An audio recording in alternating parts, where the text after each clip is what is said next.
Ladies and gentlemen, thank you for your time. I'll be providing commentary on today's announcement regarding Special Area Assistance Workers Pension Supplement. I want to re-emphasise the budgetary context of today's announcement. I know all Australians appreciate that the government is operating in very difficult circumstances. We inherited a dire financial outlook. Finding money for any expenditure at the present time is extremely difficult. That said, I am very pleased to announce that the government will permanently index the Special Area Assistance Workers Pension Supplement. The SAAW was created to provide support for skilled Australians, nurses, teachers, tradespeople, who spend their time in areas of special need, disaster zones, designated underprivileged areas. In doing so, those Australians pass up opportunities to earn higher incomes. The SAAW provides a modest but important recognition of this sacrifice. Our predecessors failed to provide the automatic indexation of the SAAW, leaving those persons at the mercy of political whim and inflation. And that's not good enough. I'd like to share the example of Ms. Eleanor James. Ms. James spent 32 years in remote area communities. The care she provided touched the lives of thousands, helping sustain those communities over long periods of time. Through this announcement, we will, in a modest but important way, help them in her retirement. Now you have the press packs. Questions? Alex. Thanks, Alex. The budget impact over the forward estimates is a modest but important $12 million, about $650 per person. As I said, times are very tight, but we think it's important to recognise those who have helped build their community. Tracy. Thank you. I believe this modest but important initiative is easy to justify. Yes, money is tight, and yes, indexation to SAAW means either more debt or less expenditure. But you do what you can. I'm sorry, I don't know your name. I'm sorry, Alex. Yes, the new asset eligibility assessment test will include the family home. This is a targeted program supporting those who've lost opportunities. Any substantial asset base, including a family home, would indicate that the applicant had other opportunities to build wealth. And before you ask, which I suspect you will, the government has no plans to extend the asset eligibility assessment test to the broader pension scheme. This is not the thin edge of the wedge. Sorry, you had a question. Is this the best I could do? Look, I think I've been pretty clear on the constraints. This is a modest, but personally, look, I'm not sure I understand your question. I'm part of the government. As Assistant Minister, I work with ministers who work with the Cabinet. We work with public servants, stakeholders, and Parliament. Oh, and we've got a massive projected deficit. Look, I take it you're not a fan. One more time, this is a modest, I'm not going to argue with you. I think we're done here. Wait, hold up, guys. You think anyone could have got that increase? Is that right? I haven't misheard. You think it's all just there, waiting to be handed to you, and all you have to do is ask? Let me tell you something. Let me tell you something. Let me tell you this. The press conference is the easy part. You need a passing command of the English language and a 10-minute briefing. My mum could have done this press conference. The rest of it. Did I get into politics to provide commentary on some pretty microscopic government reform? No one does. The reason you get into politics, the reason I got into politics, is because it's hard, because it's serious, and someone dedicated has got to do it. Who's that going to be? You. I was always prepared to do hard work, and I wasn't after money. And I was pretty full of myself. I really wanted to help. I wanted a better world. For people like my grandfather, fought New Guinea, worked hard, retired on a pension. When he got sick, he had to move into a home. There was never enough bleach to get rid of the smell from that place. Look, I'm sure everyone was doing their best.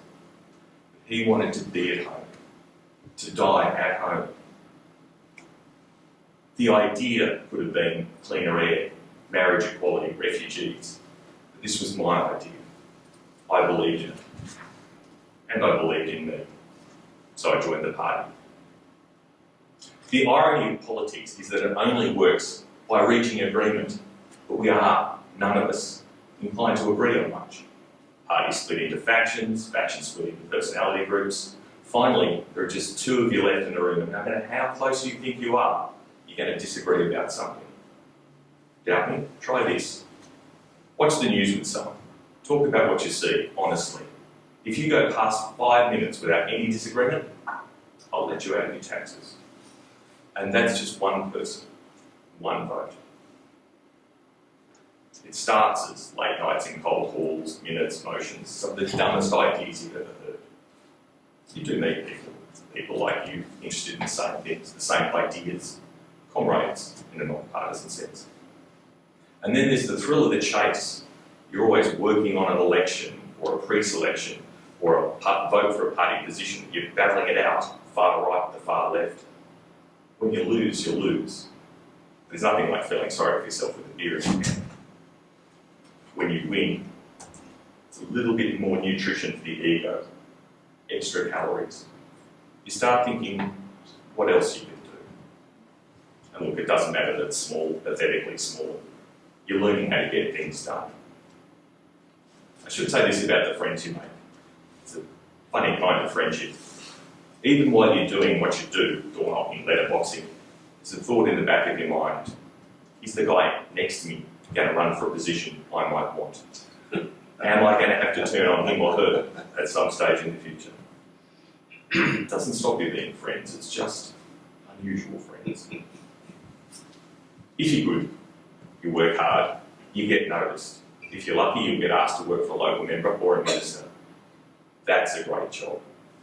You're in your early 20s, fresh out of uni, and suddenly you're sitting in with a minister, senior public servants, community leaders. People start taking you seriously. Staffing is the best real-life experience of how government works, and doesn't. Turns out there is never enough money, time, goodwill, lots of people with our hand out for their fair share, or a lot more. It was a great office. The minister had lots of ideas and ambition. Policy, politics, adrenaline, drinking, a team. You get to see the life, the grind, the work, the highs, the lows. It was what I wanted. All of this makes me a professional politician. I've never held a job outside of politics.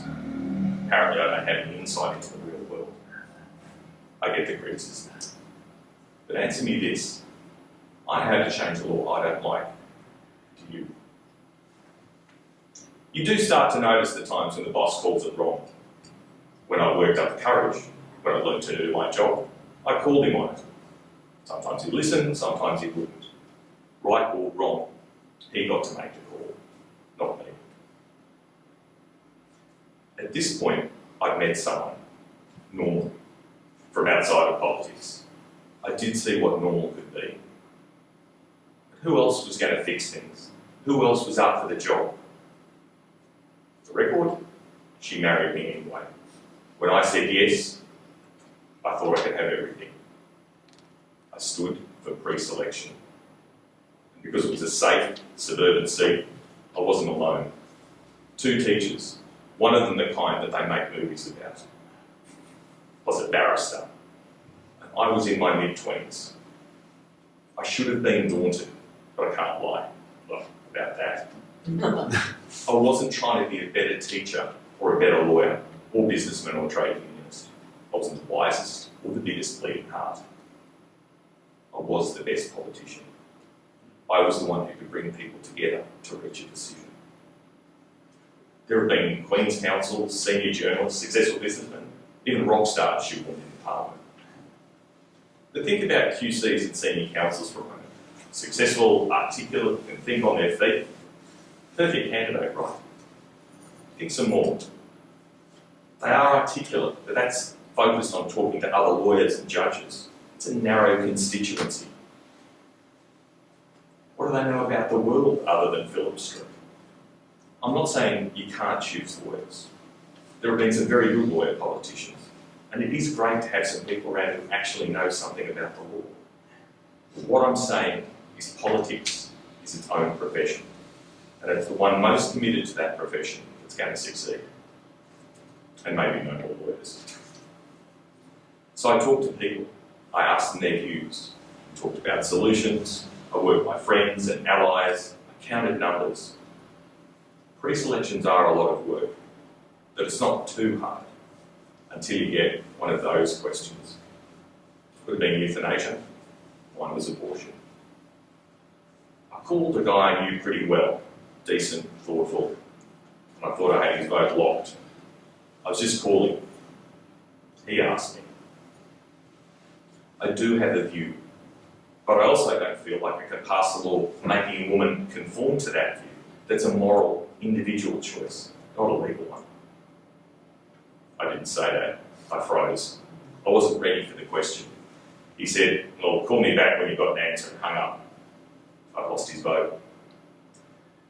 If it was now, I would have either said what I thought, or if I thought that wasn't going to work, I would have said, I absolutely believe in the sanctity of human life, but that the party has to consider its public position on the issue very carefully, because it is one of those critical issues that now might not necessarily be the time to raise it. I don't know if that would have worked any better. After a ballot, most people will tell you that they voted for you. The only people you can believe are the ones who come up to you, call you an arsehole, and tell you that they did not vote for you. No one called me an arsehole.